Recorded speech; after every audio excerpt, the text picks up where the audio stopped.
Hello. अच्छा, screen दिखाई दे रही है क्या? एक बार हाँ, कंफर्म स्क्रीन कीजिए। सही है और तुम ऑडिबल भी हो तुमसे। कंटिन्यू। चलो फिर ठीक है। तो पिछली क्लास में दो तीन बच रहे थे टॉर्च में, जो तीन है एक तो मैलिशियस प्रोसिक्यूशन और असॉल्ट और बैटरी, उसके बाद डिफेंसिव करेंगे। तो मैलिशियस प्रोसिक्यूशन कोई बताना चाहेगा क्या होता है? एनीवन? सर मतलब जब भाई आपके बैड खिलाफ इंटेंशन। और कोई और? हाँ, जब आपके खिलाफ कोई ऐसे झूठी गवाही दे देता है तो आप उस पर दोबारा से क्लेम कर सकते हो, अगर जब आप जीत जाते तो मैं वो हाँ, इंटेंशन बैड, वो मैलिशियस प्रोसिक्यूशन होता है, फिर आप उसमें क्लेम कर सकते हो जो भी आपको पैसा चाहिए। इसमें क्या होता है कि abuse of process of court होता है कि जैसे किसी ने केस किया, मतलब झूठा फर्जी केस जो कहते हैं ना, वो किया। जैसे ए ने बी पे किया है कोई केस, और पता है कि ये इसने झूठा केस किया हुआ है, और जैसे ए ने किया है बी पे, तो मान लो वो ए हार जाता है केस, ठीक है, एक केस खत्म हुआ। फिर उसके बाद बी करता है उस पर केस कि इसने मेरे ऊपर मैलिशियस प्रोसिक्यूशन का केस करता है कि इसने मेरे ऊपर झूठा केस किया हुआ है। तो इसमें जो प्लेंटिफ है वो डिफेंडेंट बन जाता है, डिफेंडेंट है वो प्लेंटिफ बन जाता है। कैसे? देखो, जैसे ए था, वो प्लेंटिफ था, ए ने केस किया था पहले बी पे, ठीक, और झूठा केस किया था, तो प्लेंटिफ था, ठीक, और डिफेंडेंट कौन था? बी, ठीक है। तो वो केस जीत गया, ए सॉरी, हाँ बी केस जीत गया। फिर बी केस करता है ए के ऊपर कि इसने मेरे ऊपर झूठा फर्जी केस किया था, और मेलिशियस प्रोसिक्यूशन का केस वो कर देता है। तो इसमें प्लेंटिफ डिफेंडेंट बन जाता है, डिफेंडेंट प्लेंटिफ बन जाता है। ये चीज आई समझ में? Yes sir. ठीक है, सबको आई ना समझ में? हाँ सर। तो इसमें ये चीज होती है कि इसमें abuse of process of court होता है by wrongfully setting the law in motion, ठीक। इसकी कुछ चीजें होती हैं, सबसे पहले एसेंशियल देख लो इसके। इसमें मैलिशियस इंटेंशन होना चाहिए। ए ने जब केस किया था बी पे, फर्जी केस किया था, तो उसका क्या था? बेकार इंटेंशन था, फालतू में फंसा दो इसको, कुछ भी निकलवा लो, उससे कुछ फायदा हो। इसमें प्रोसिक्यूशन बाय डिफेंडेंट ये बता ही चुका हूँ, प्लेंटिफ डिफेंडेंट बन जाता है, डिफेंडेंट प्लेंटिफ बन जाता है। और जो केस हुआ था जब ए ने बी पे किया था, तो विदाउट एनी रीजनेबल कॉज किया था, फालतू का केस था, कुछ हुआ नहीं उसमें, और हार गया वो फिर। तो रीजनेबल कॉज तो था नहीं उसका कुछ करने का, केस केवल फंसाने का था। तो ये था बस मैलिशियस प्रोसिक्यूशन, और यही आने वाला है। इससे ज़्यादा नहीं आएगा मैलिशियस प्रोसिक्यूशन में। आया समझ?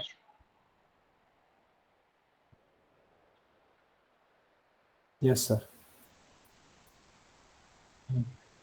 असॉल्ट और बैटरी पता है?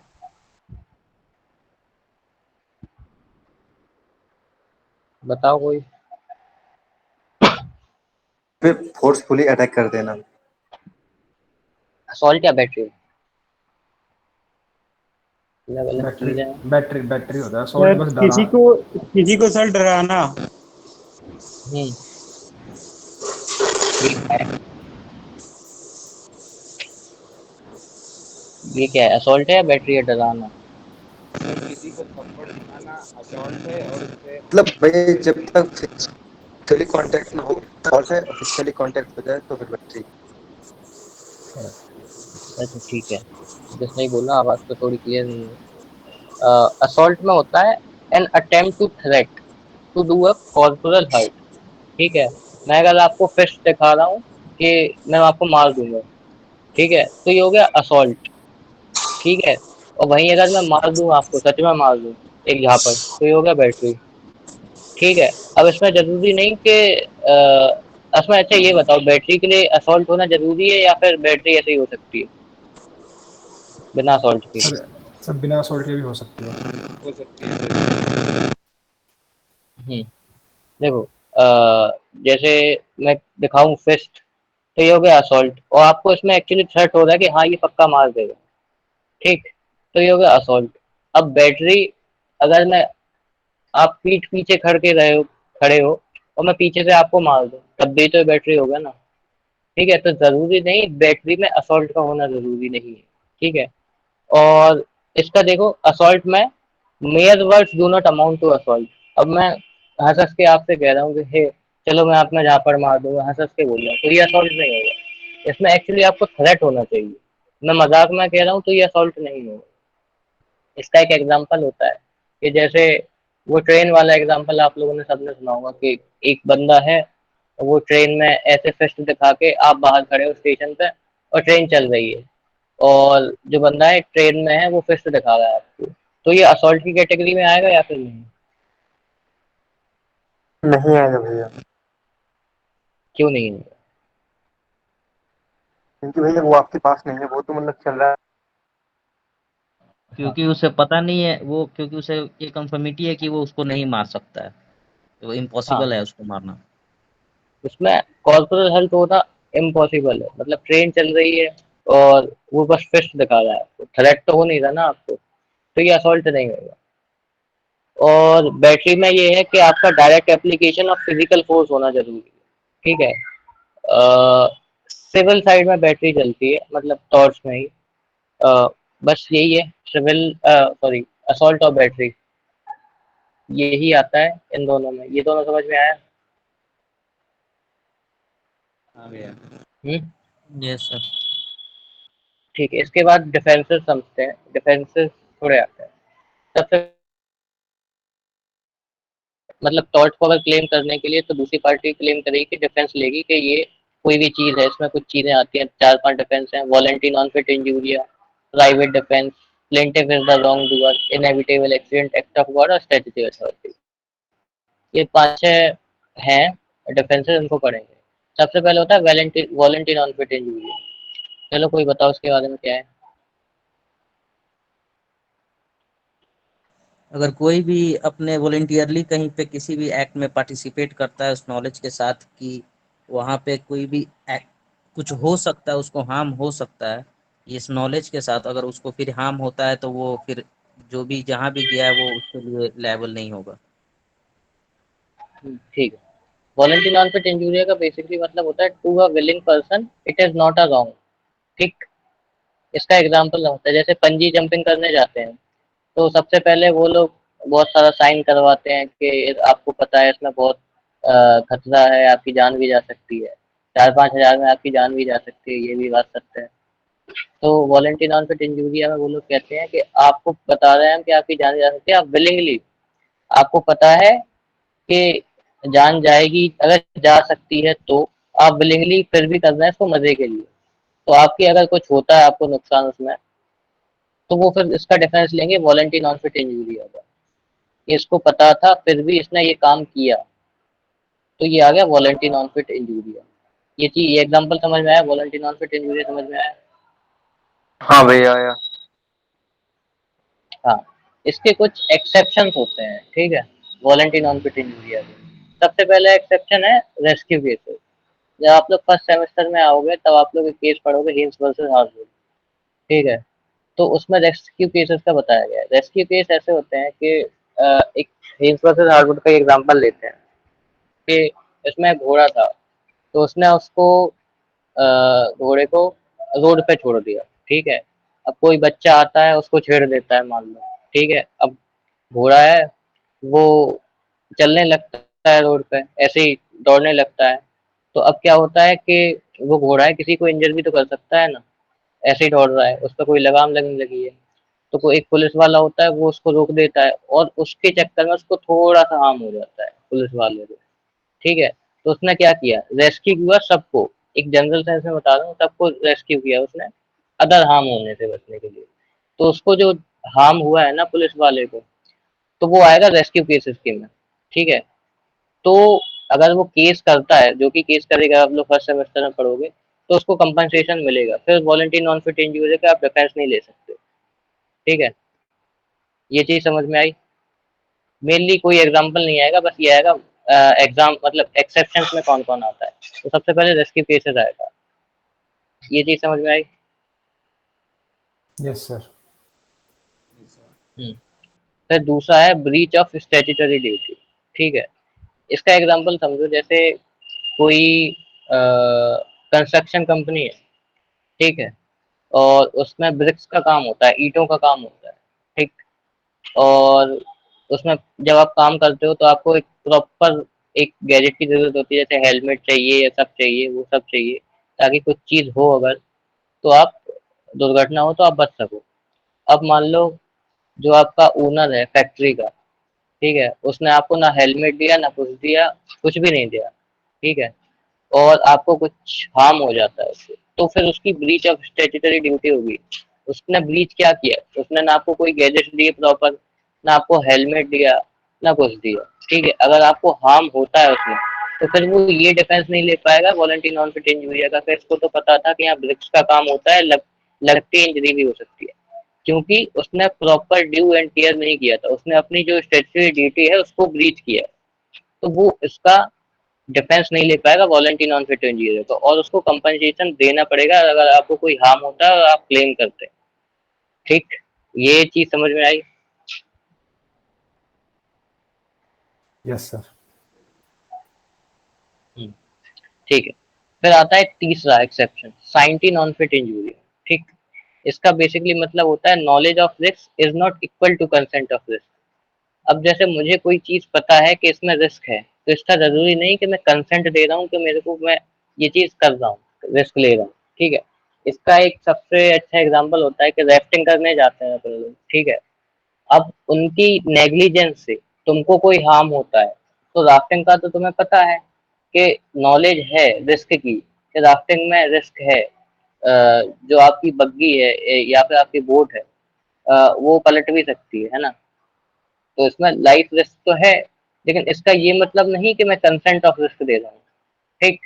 अगर उन्होंने कोई अपनी नेग्लिजेंस करते हैं और मेरे को कोई हार्म होता है, तो फिर मैं इसमें क्लेम मांग सकता हूँ, और वो लोग डिफेंस नहीं ले सकते वॉलंटरी नॉन फिट इंजीनियर का, क्योंकि एक और मैक्सिम है, knowledge of risk is not equal amount to risk, ठीक। ये है साइंटी नॉन फिट इंजीनियर। ये तीन मेन एक्सेप्शन होते हैं वॉलंटरी नॉन फिट इंजीनियर, ठीक। ये तीनों समझ में आए और वॉलंटरी नॉन फिट इंजीनियर समझ में आए? हाँ भैया, वॉलंटी आ गया। ठीक। अब आता है प्राइवेट डिफेंस और स्लाइटली हार्म। इसके लिए एक मैक्सिम है, de minimis non curat lex, ठीक है। ये आप जब आईपीसी पढ़ोगे फर्स्ट सेमेस्टर में, तो सेक्शन 95 है ये प्राइवेट डिफेंस का। अब प्राइवेट डिफेंस, कोई भी अगर टॉर्ट हो रहा है और अगर आपको सामने दिखाई दे रहा है कि अगर मैं प्राइवेट डिफेंस ना करूं तो मेरे को हार्म हो जाएगा, ठीक, या फिर स्लाइटली हार्म हो जाता है, तो मान लो किसी ने आपको थोड़ा सा लग गया, तो मान लो मैं आपको कुछ कर रहा हूँ और आपको थोड़ी सी खरोच आ गई, तो ये स्लाइटली हार्म है, ठीक। इससे ज्यादा आपको नुकसान नहीं हुआ है। स्लाइटली हार्म का मतलब मैं कुछ काम कर रहा हूँ और धोखे से आपको धक्का लग गया मान लो और आप गिर गए, तो आपको ज्यादा चोट तो नहीं आई, लेकिन मान लो एक खरोच आ गई, ठीक, तो ये स्लाइटली हार्म में आएगा। अगर आप मेरे से डैमेज मांगोगे तो मैं कहूंगा कि ये स्लाइटली हार्म था, इसको इतना ज्यादा नुकसान भी नहीं हुआ है, तो ये मैं तो आप इसका का डिफेंस ले सकता हूँ कि इसको स्लाइटली हार्म हुआ है, इतना ज्यादा नुकसान नहीं हुआ है, तो ये एक डिफेंस बन जाएगा कंपनसेशन ना देने के लिए। ये चीज समझ में आई? हाँ भैया, आया। हाँ। फिर होता है प्लेंटिफ इज रॉन्ग डूअर। इसके लिए एक मैक्सिम होती है, एक्स टर्बी नॉन ऑरिटर एक्शियो, ठीक है। इसका मेन एग्जांपल होता है, जैसे आप लोगों ने वो फिल्म देखी होगी ब्रदर्स, उसमें कौन कौन थे, अक्षय कुमार एंड सिद्धार्थ मल्होत्रा। वो बेसिकली किस पे फिल्म शूट हुई है, मतलब उसका बेसिस क्या है, किसी को पता है?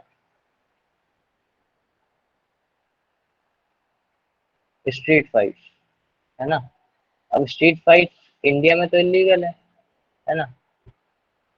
तो अगर आप कोई इलीगल चीज कर रहे हो और उससे आपको डैमेज हो रहा है, तो जरूरी नहीं है आपको कंपनसेशन मिलेगा ही मिलेगा। अब स्ट्रीट फाइट इंडिया में इलीगल है, ठीक। अगर आप लगे हो स्ट्रीट फाइट करने और आपका मान लो दांत टूट जाता है या पैर टूट जाता है या कुछ और टूट जाता है, तो वो चीज तो पहले से ही इलीगल है ना, तो उसके लिए कंपनसेशन क्यों मिलेगा?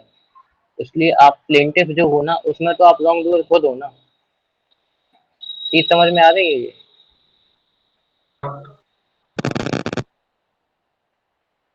आई समझ में ये कि नहीं आई? हाँ जी सर। फिर चौथा होता है इनएविटेबल एक्सीडेंट।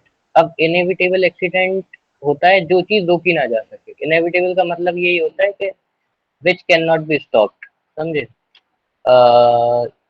जैसे एग्जांपल लेते हैं कि मान लो मैंने कोई एक पिस्टल जलाई और वो दीवार में लगी और फिर रिफ्लेक्ट हो गई, ठीक है, और आप मेरे बगल में खड़े थे, ठीक, और मैं देख रहा हूँ कि वो चीज आपके पास आ रही है, ठीक है, बंदूक की गोली आपके पास आया, आपको लग गई। अब वो मैंने चलाई जिस डायरेक्शन में और फिर वो रिफ्लेक्ट हो गई। अब मैं चाह के भी उसे रोक तो सकता नहीं हूँ कि ये रुक जाए और आपको हार्म ना हो।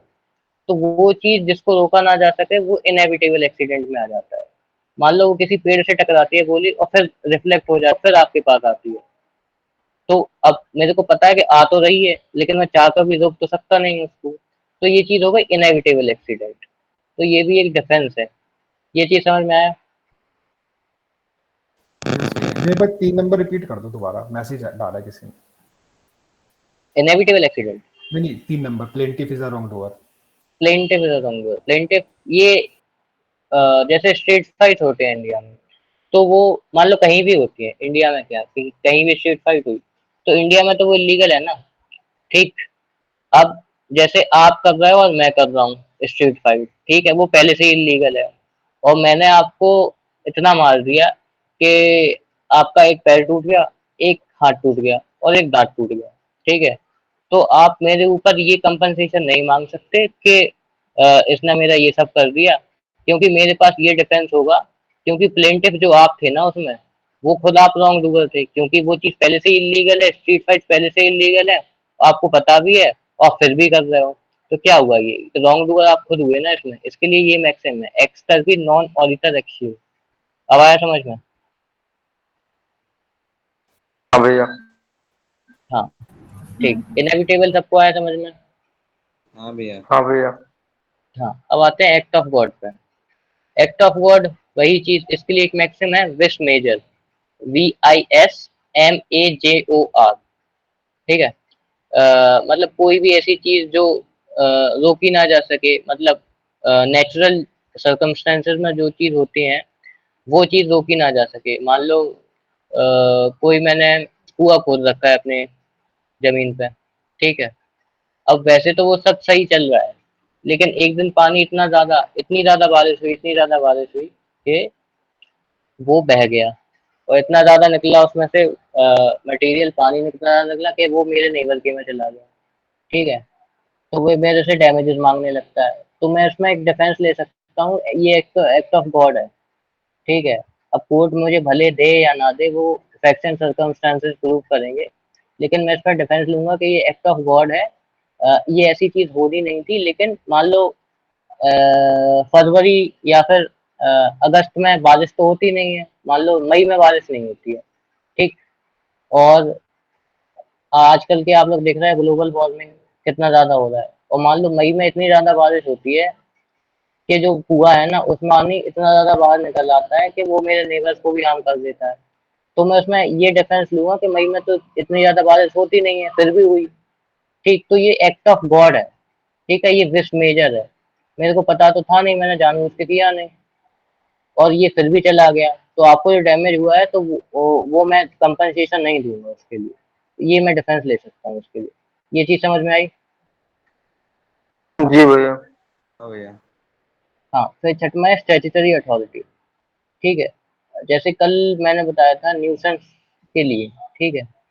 अब सड़क पे रोड खुदती है, वो लोग बड़े बड़े वो लिए लेते हैं मटेरियल, कितनी ज्यादा आवाज आती है, आपको पता ही है। न्यूसेंस तो तब भी हो रहा है ना? जी भैया। जी भैया। हाँ, तो स्टैट्यूटरी अथॉरिटी के पास जो गवर्नमेंट है वो क्लेम ले सकती है कि मैं मतलब बेनिफिशियल आप लोगों की सुविधा के लिए ये सब कर रहा हूँ, रोड बना रहा हूँ, तो उस पर कौन चलेगा? पब्लिक, ठीक है ना। तो वो ये क्लेम लेगी कि एक ग्रेट बेनिफिट को करने के लिए थोड़ा सा मतलब आपको न्यूसेंस हो रहा है, तो स्टैट्यूटरी अथॉरिटी के पास ये क्लेम होता है। कि हाँ हम थोड़ा बहुत कर सकते हैं न्यूसेंस उसके लिए, ठीक।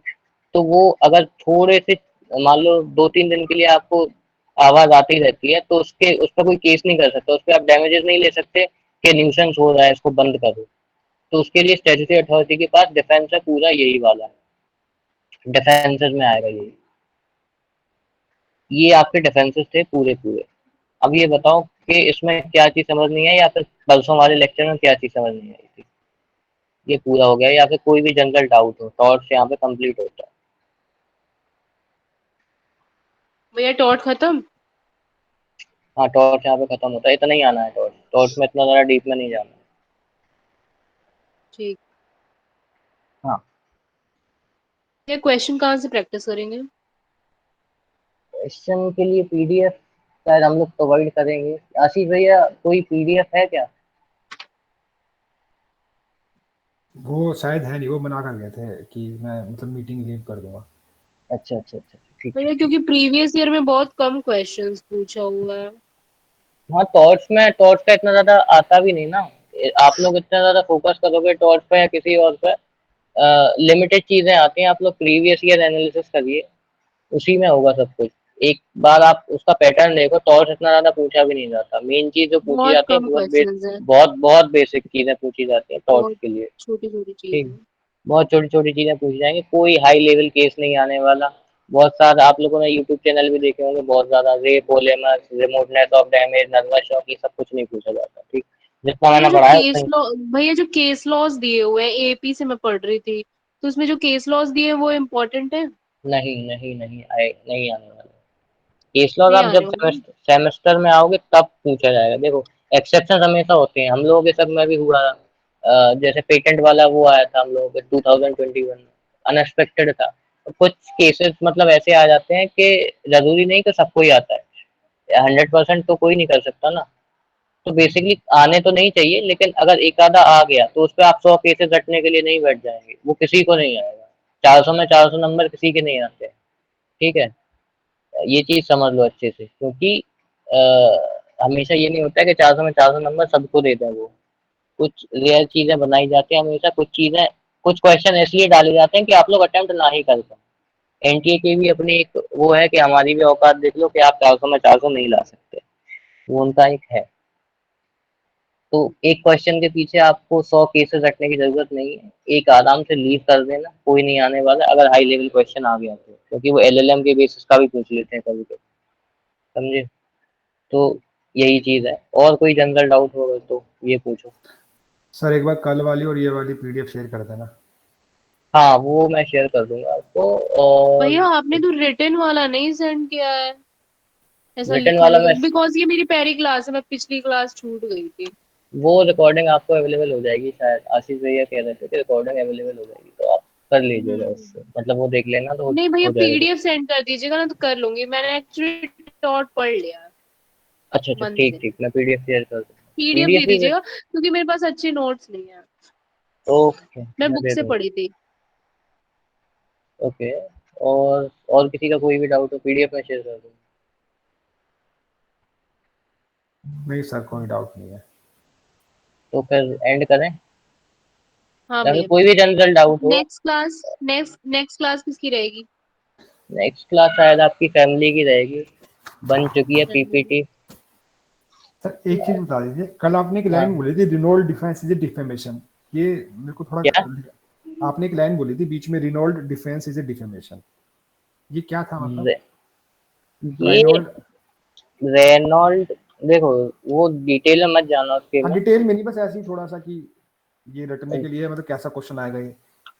रेनॉल्ड ये आएगा कि रेनॉल्ड डिफेंस किससे रिलेटेड है, ठीक है। अच्छा तो 4 ऑप्शन दे देगा आपको, ठीक मैलिशियस है प्रोसिक्यूशन, बैटरी, असॉल्ट और फिर डिफेमेशन, ठीक है ठीक ओके है। तो बस यही आने वाला है, और कुछ नहीं ठीक है आने वाला। ठीक ठीक ठीक है, है रेनॉल्ड जो थे वो आयरलैंड के पीएम थे, बस इतना बता सकता हूँ। ठीक है ओके। ठीक, और कुछ, anything else relating to anything, any ठीक है सर, सब्जेक्ट? क्लोज क्लोज कर मतलब नहीं भैया बस, thank you so much. Thank you. Thank you भैया। नहीं ठीक भैया ठीक, थैंक यू। ठीक है चलो रिमाइंड करता हूँ, ओके। ओके भैया ठीक है सर। थैंक यू भैया। Okay. Meet you all in faculty, I hope so. Sure. चल लीव करता हूँ, बाय।